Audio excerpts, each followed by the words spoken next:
Condolence major. സാധാരണ ചായ കുടിക്കണമെങ്കിൽ ചായപ്പൊടി വാങ്ങിക്കാൻ പതിവ്. ഇതിപ്പോ അതിനു പകരം ചായ കടയോടങ്ങ് വാങ്ങിക്കാൻ പോകണമെന്ന് പറഞ്ഞു. മനസ്സിലായില്ല. പോട്ടെ രാജേട്ടാ, വിവരക്കേട് കേസാ, വിട്ടേക്ക്. ഡോക്ടർക്ക് വിവരമുണ്ടെന്ന് ഇപ്പൊ മനസ്സിലായി. അറിഞ്ഞുകൊണ്ട് എക്സ്പയറി ഡേറ്റ് കഴിഞ്ഞ് മരുന്ന് ഗുരുവിന് എന്നെ പ്രിസ്ക്രൈബ് ചെയ്ത് കൊടുത്തു. മിടുക്കൻ. What do you mean? ഒരുപാട് ബാരക്കുകൾ കറങ്ങിയടിച്ചു വന്ന പഴഞ്ചരക്കിനെ തന്നെ തലയിൽ വെച്ചു കൊടുക്കാൻ ധൈര്യമുണ്ടായെന്ന് പറയായിരുന്നു.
രാജശേഖരം കൂട്ടി ചുരുട്ടുവലിയും റമ്മൂടിയും കല്യാണത്തോടെ നിർത്തിയത് ചിറ്റപ്പന് വലിയ ഒരടിയായിപ്പ്. അതുകൊണ്ട് ഇപ്പൊ പഴയ രുചിയില്ല. അങ്ങാടി തോറ്റ അമ്മയോട് എന്നൊരു പഴഞ്ചൊല്ലുണ്ട്. എന്തിനാ അമ്മാവ ഈ ചിറ്റപ്പന്റെ മേൽ ചാടിക്കയറണേ? എന്റെ കോട്ട കൂനൂര് ചെല്ലുമ്പോ എപ്പോഴും ഉണ്ട്, ഇപ്പോഴും ഉണ്ട്. ഏതായാലും സൂസനെ സമ്മതിച്ചിരിക്കുന്നു. രാജശേഖരൻ കുട്ടിയെ കൊണ്ട് എല്ലാം നിർത്തിച്ചല്ലോ. അതല്ലേലും നസ്രാണി പെമ്പിള്ളേർക്ക് ഭർത്താക്കന്മാരെ ചൊൽപ്പടിക്ക് നിർത്താൻ ഒരു പ്രത്യേക കഴിവ് തന്നെയാ. അയ്യോ, പ്രത്യേക കഴിവുകളൊന്നും ഇല്ലാത്ത പാവങ്ങള്. ഭർത്താക്കന്മാർക്ക് ഇത്തിരി മൂത്രം ഒഴിക്കണമെങ്കിൽ അച്ചിമാരുടെ സമ്മതം വേണം. അല്ല, ഈ തമാശ കേട്ടിട്ട് ആർക്കും ചിരി വരുന്നില്ലേ? വേണ്ട, ഞാൻ തന്നെ ചിരിച്ചോളാം. അല്ല, അറിയാഞ്ഞിട്ട് ചോദിക്കുക. കല്യാണം കഴിഞ്ഞിട്ട് വർഷം ഒന്നായില്ലേ? വിശേഷമൊന്നുമില്ലേ? ഇപ്പോഴത്തെ ചെറുപ്പക്കാർക്ക് ഇതൊക്കെ ഒരു ഫാഷനാ. അത് ചെറുപ്പക്കാർക്കല്ലേ. ഇനി നിങ്ങൾ വെച്ച് താമസിപ്പിച്ച അവസാനം കിട്ടാണ്ടാവും. പറഞ്ഞേക്കാം. കുട്ടികളില്ലാന്ന് വെച്ചിട്ട് അത് വലിയ ദോഷമുള്ള കാര്യമൊന്നുമല്ല. ഇനി ധാരാളം സമയമുണ്ട്. പിന്നെ വേറൊരു കൂട്ടരുണ്ട്, ഉണ്ണ ഉറങ്ങ ഉണ്ണികളെ സൃഷ്ടിക്കുക. അതിലും വലിയ കാര്യമൊന്നുമില്ല. ഞാൻ നിങ്ങളെ ഉദ്ദേശിച്ച് പറഞ്ഞതല്ല, ലോക സ്വഭാവം പറഞ്ഞതേ ഉള്ളൂ. ദേ, ഇതിന് ഇത്തിരി എടുത്തേണ്ട ചവച്ചേൻ ആ ദുഷ്ടിന്റെ ഒന്ന് മാറട്ടെ.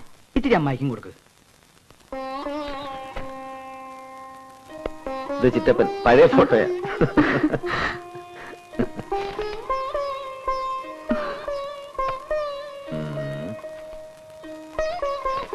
ധാരാണറിയോ?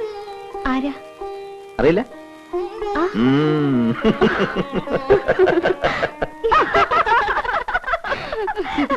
ചേച്ചി കൊള്ളിച്ചെന്ന് പറഞ്ഞത് ഏതായാലും നന്നായി. അവളെ കണ്ടാൽ അറിയില്ലേ അവളിനി പ്രസവിക്കില്ലാന്ന്.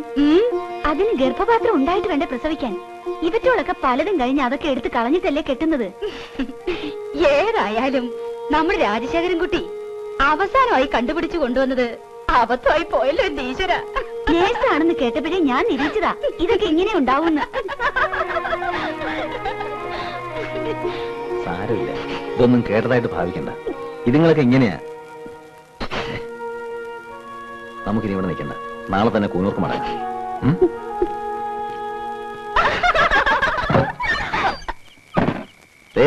രണ്ടും മര്യാദയ്ക്ക് സംസാരിച്ചോണം. നേരത്തെ ഞാനൊന്നും പറയാതിരുന്നത് പോട്ടേന്ന് കരുതിയ. മൂത്തമ്മായിയുടെ മൂത്തമ്മ അമേരിക്കയിൽ നിന്നൊരു മദാമയല്ലേ കേട്ടിരിക്കണേ? മദാമ നേഴ്സാണെന്നാണല്ലോ കേട്ടത്. ചെറിയമ്മായിയുടെ വീട്ടിലൊരെണ്ണം ഡൈവോഴ്സായി നിൽപ്പില്ലേ? പറയാനാണെങ്കിൽ ഇനിയുണ്ട് ഒരുപാട് കഥകൾ. എന്നെ കൊണ്ട് കൂടുതലൊന്നും പറയിപ്പിക്കണ്ട. ആ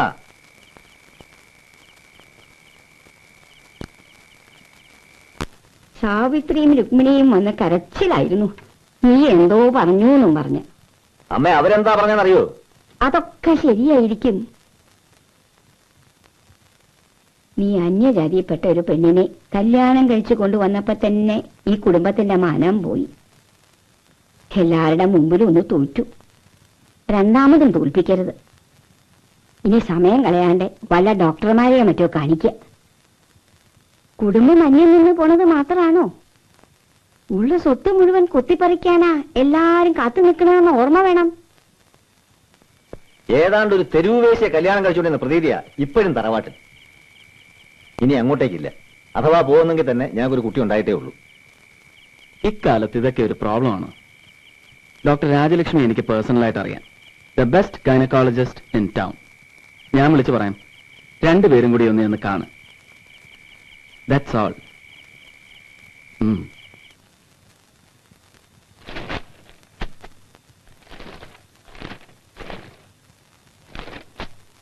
രണ്ടുപേരും നോർമലാണ്. വളരെ റെയർ ആണെങ്കിലും നോർമലായ ദമ്പതിമാരിൽ കുട്ടികൾ ഉണ്ടാവാത്ത ഒരവസ്ഥയുണ്ട്. 10-15 വർഷങ്ങൾ കാത്തിരുന്നിട്ട് കുട്ടികളുണ്ടായി എത്രയോ കേസുകളുണ്ട്. പിന്നെ ഈശ്വരനോട് പ്രാർത്ഥിക്കുക. കുറച്ചുകൂടി നോക്കിയിട്ട് വേണമെങ്കിൽ ആർട്ടിഫിഷ്യൽ ഇൻസെമിനേഷൻ ട്രൈ ചെയ്യും. പിന്നെ റിപ്പീറ്റഡായി അബോർഷൻസ് നടത്തിയിട്ടുള്ള സ്ത്രീകളിൽ ഇങ്ങനെ ധാരാളം കാണാറുണ്ട്. പക്ഷേ അങ്ങനെ ഒരു ഹിസ്റ്ററി സൂസനിക്കില്ലല്ലോ. എനിവേ, തൽക്കാലം സൂസനിക്ക് ഞാനൊരു മരുന്ന് കുറിച്ചു തരാം. അത് കഴിക്കുക. Then let us wait and see.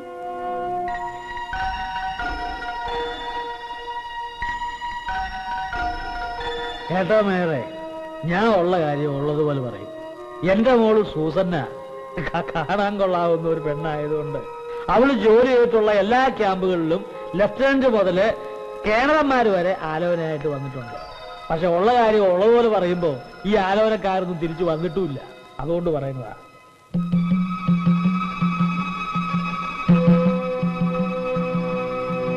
ഒരുപാട് ബാരക്കുകൾക്ക് അരങ്ങേറിച്ചു വന്ന പഴഞ്ചരക്കിനെ തന്നെ തലയിൽ വെച്ചു കൊടുക്കാൻ ധൈര്യമുണ്ടായെന്ന് പറയുകയായിരുന്നു. അതിന് ഗർഭപാത്രം ഉണ്ടായിട്ട് വേണ്ട പ്രസവിക്കാൻ. ഇവറ്റോളൊക്കെ പലതും കഴിഞ്ഞ് അതൊക്കെ എടുത്ത് കളഞ്ഞിട്ടല്ലേ കെട്ടുന്നത്. നീ അന്യജാതിയിൽപ്പെട്ട ഒരു പെണ്ണിനെ കല്യാണം കഴിച്ചു കൊണ്ടുവന്നപ്പോ തന്നെ ഈ കുടുംബത്തിന്റെ മാനം പോയി. എല്ലാവരുടെ മുമ്പിലും ഒന്ന് തോറ്റു. രണ്ടാമതും തോൽപ്പിക്കരുത്. റിപ്പീറ്റഡായി അബോർഷൻസ് നടത്തിയിട്ടുള്ള സ്ത്രീകളിൽ ഇങ്ങനെ ധാരാളം കാണാറുണ്ട്. പക്ഷേ അങ്ങനെ ഒരു ഹിസ്റ്ററി സൂസനിക്കില്ലല്ലോ. അങ്ങനെ ഒരു ഹിസ്റ്ററി ഉണ്ടാവാനേ വഴിയുള്ളൂ.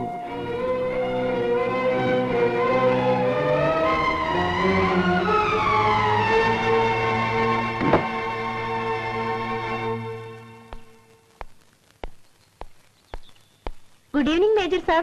ആ ഗുഡ് ഈവനിങ്. എന്തു പറ്റി? ഒരു ചെറിയ മിസ്സിംഗ്. ശരിയാക്കി. സൂസനയ്ക്ക് വിശേഷം വല്ലതും ഉണ്ടോ? ഒന്നുമില്ല. ഏതായാലും സൂസന ഭാഗ്യവതിയാ. സാധാരണ ഞങ്ങൾ നേഴ്സുമാർ ഓഫീസേഴ്സിനെ ആഗ്രഹിക്കും. അതിനായി പലതും കാഴ്ചവെക്കേണ്ടി വരികയും ചെയ്യും. അവസാനം സാധാ വല്ലവരും കേട്ട് സംതൃപ്തിപ്പെടേണ്ടി വരും. പക്ഷെ സൂസനെ പുളിങ്ങമ്മ നോക്കി തന്നെ പിടിക്കുകയും ചെയ്തു, കെട്ടുകയും ചെയ്തു. എന്നാ ഞാൻ പോട്ടെ. ചോദിച്ചായി പറഞ്ഞേക്ക്.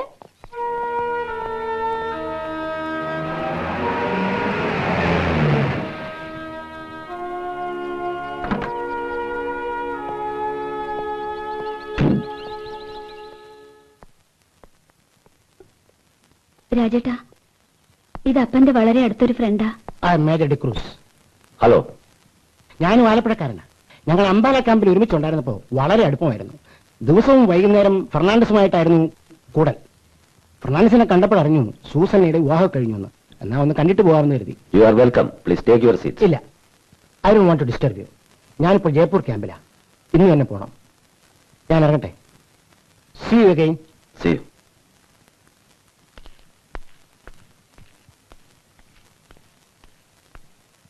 ഇയാൾ ആരാന്നാ പറഞ്ഞേ? അപ്പന്റെ വലിയ ഫ്രണ്ടായിരുന്നു. അംബാല ഹോസ്പിറ്റലിൽ ഞാൻ വർക്ക് ചെയ്തിരുന്ന കാലത്ത് ഇയാൾ ക്യാപ്റ്റനാ. എന്നും വീട്ടിൽ വരുമായിരുന്നു അപ്പനെ കാണാൻ. അപ്പന്റെ ഫ്രണ്ടോ? ട്രക്ക് ഡ്രൈവർക്ക് ക്യാപ്റ്റൻ കൂട്ടുകാരനോ? ഒരു കുപ്പി മദ്യമോ ഇത്തിരി കാശോ സമ്മാനിച്ചാൽ നിന്റെ വീട്ടിൽ പിന്നെ എന്തു ആവാലോ അല്ലേ? ആലപ്പുഴയിൽ താമസിക്കുന്ന കാലം തൊട്ടുള്ള പരിചയമായിരുന്നതുകൊണ്ട് റാങ്കൊന്നും നോക്കിയായിരുന്നില്ല അവരുടെ സ്നേഹബന്ധം. ഓഹോ, അപ്പൊ വളരെ പണ്ടേ ഉള്ള ബന്ധമാ. ബന്ധം പുതുക്കാൻ വന്നതായിരിക്കും. ദേ, ഒരു കാര്യം ഞാൻ പറഞ്ഞേക്കാം. സ്നേഹവും ബന്ധവും പറഞ്ഞ് പണ്ട് ജോലി ചെയ്തിട്ടുള്ള ക്യാമ്പുകളിൽ നിന്നും ഇതുപോലെ ഓരോ അവന്മാർ എന്റെ വീട്ടിൽ വന്ന് കയറുന്നത് എനിക്ക് ഇഷ്ടമല്ല.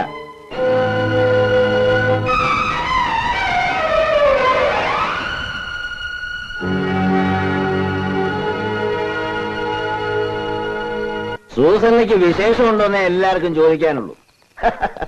സൂസന്നയ്ക്ക് എങ്ങനെ വിശേഷം ഉണ്ടാവാനാ? എന്റെ ചോദ്യം ഇപ്പൊ അതല്ല, ഇതിനു മുമ്പ് വിശേഷങ്ങൾ ഉണ്ടായിരുന്നു എന്നാണ്. ഡൽഹി, ആദംപൂർ, അംബാല, ബാംഗ്ലൂർ എന്ന് വേണ്ട ഇന്ത്യയിൽ ഒരുമാതിരിപ്പെട്ട ബാരക്കുകളൊക്കെ ചുറ്റിയടിച്ചിങ്ങോട്ട് കെട്ടിയെടുത്തല്ലേ ദ ഗ്രേറ്റ് ട്രക്ക് ഡ്രൈവർ ഫെർണാണ്ടസിന്റെ മകൾ സൂസന്ന എന്ന സുന്ദരിയായ നഴ്സ്. ഇപ്പൊ അവളുടെ പഴയ കാമുകന്മാരും അന്വേഷിച്ചു വരാൻ തുടങ്ങിയിരിക്കുന്നു. പട്ടാളക്കാരൻ എന്തും പിടിച്ചടക്കുന്നത് വരെ ഒരു ത്രില്ലാണ്. പിടിച്ചടക്കിയതിനു ശേഷം മഹത്വമില്ലെന്ന് മനസ്സിലായാൽ പിന്നെ എല്ലാം തരിശ് ഭൂമി പോലെ തോന്നും. അപ്പോഴും തോൽവി ഭൂമിക്ക്. ഞാൻ സമ്മതിക്കുന്നു.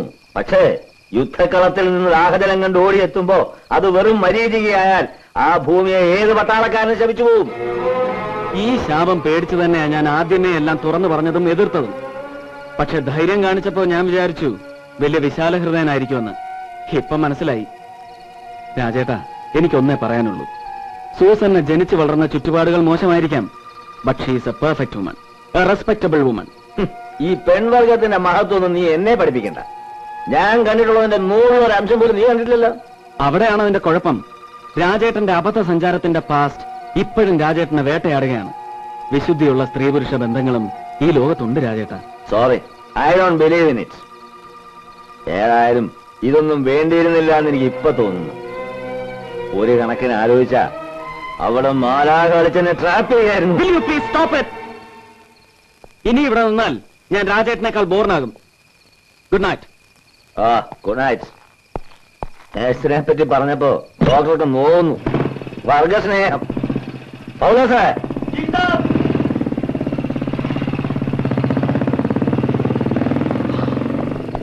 ആ നീ പോയിക്കോ, ഞാൻ ഇനിയും ലേറ്റ് ആവും.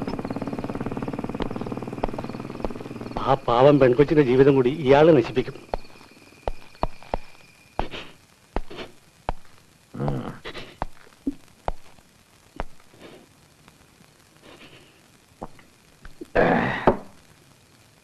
എന്തിനാണ് മൂന്നേ?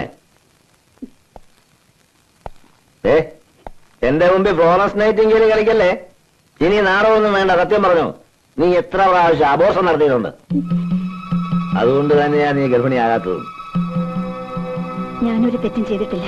തെറ്റ് ചെയ്തെങ്കിലും ക്ഷമിക്കാമായിരുന്നു. ഞാൻ ഒരുപാട് തെറ്റുകൾ ചെയ്തിട്ടുണ്ട്. പക്ഷേ എനിക്കൊരു കുഞ്ഞിനെ പോലും തരാൻ കഴിവില്ലാത്ത നിന്നെ ഭാര്യയായിട്ട് എനിക്ക് വേണ്ട.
എനിക്കെല്ലാം തെറ്റായി പോയെന്ന് ബോധ്യമായി. ഒരിക്കലും ചേരാത്ത ബന്ധമായിരുന്നു ഇത്. തെറ്റുകാരൻ ഞാൻ തന്നെയാണ്. ഒരു മധ്യവയസ്കന്റെ ഇൻഫാക്ച്വേഷൻ. ഇനിയെങ്കിലും ആ തെറ്റ് തിരുത്തിയില്ലെങ്കിൽ ഞാൻ എന്നോടും സൂസന്നയോടും കാണിക്കുന്നത് വഞ്ചനയായിരിക്കും. തുറന്നു പറയാം, എനിക്കിനി സൂസനെ സ്നേഹിക്കാൻ കഴിയില്ല. നിന്നെ സ്വന്തമാക്കാൻ എനിക്കൊരു വലിയ തുക കൊടുക്കേണ്ടി വന്നു. പലതും സഹിക്കേണ്ടിയും വന്നു. സാരമില്ല. ഇനി നിന്നെ ഒന്ന് ഒഴിവാക്കി കിട്ടാൻ ഞാൻ എന്ത് നഷ്ടപരിഹാരമാണ് തരേണ്ടത്? മാസം തോറും നിന്റെ അപ്പന് ഞാൻ കൊടുക്കാറുള്ള ഒരു പിഴയുണ്ടല്ലോ, അതുൾപ്പെടെ എന്ത് വേണമെങ്കിലും എന്നോട് ചോദിക്കാം.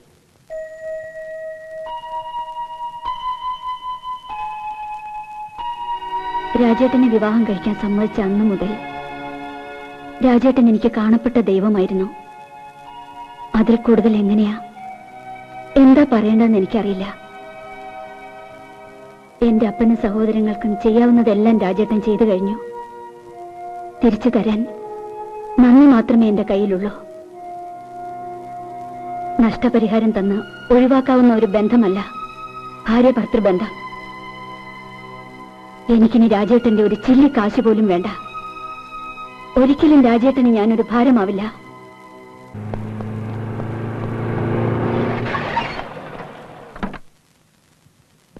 സാർ, നാട്ടിലെ ചിറ്റപ്പന്റെ ഫോൺ ഉണ്ടായിരുന്നു. അമ്മയ്ക്ക് വളരെ സീരിയസ് ആണെന്ന് അറിയിച്ചു. രണ്ടുപേരോടും കൂടി ഉടനെ പുറപ്പെടാനും പറഞ്ഞു.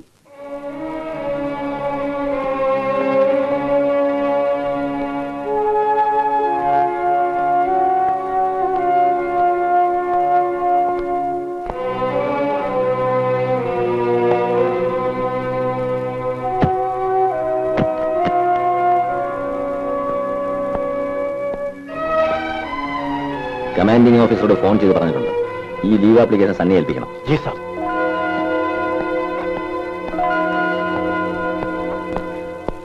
നീ സൂസനെയും കൊണ്ടുവരേണ്ടതായിരുന്നു. ബോധം വരുമ്പോഴൊക്കെ രാജൻ വന്നില്ലേ, ആ കുട്ടി വന്നില്ലേ, ഇതാ ചോദ്യം. ആ, കൊണ്ടുവരാം. രാജ, അമ്മ വിളിക്കുന്നു.